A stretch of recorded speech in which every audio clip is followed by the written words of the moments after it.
Bora jogar.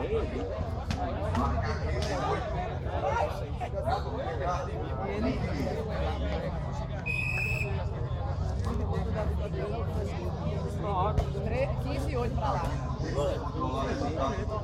6 meses. E aí, agora aí, jogador!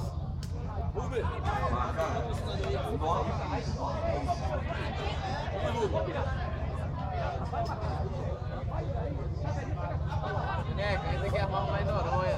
Porra, gente. Não, né? Faça não, quando tem condição de ir pra lá. Olha é que a bola fica azar do caralho. Faça não, quando tem condição de ir pra lá.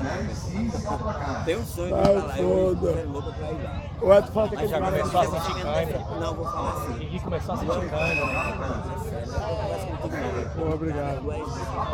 Eu me atrevo a dizer, tu és assim. Não, né? Poucos que existem. Henrique começou a sentir cãibra. O teu caráter, eu tô falando sério. Obrigado, Fala pelo mesmo.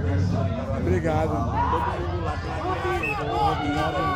você vai saber no dia que você for lá. Obrigado mesmo. Você vai saber, mas não, tudo bem, você tem que agradecer pela educação.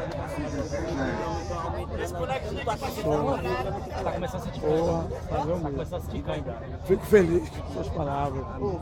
Você é Ele meu foi na brother. posterior aqui já 2 vezes aqui já. Eu sei disso. Foi a melhor amizade que Júlio me apresentou. Porra, É um orgulho mesmo. obrigado, mano.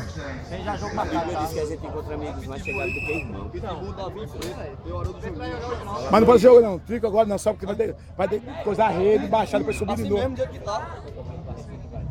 Mas vai ter um jogo de último agora, depois vai ter o Tatá.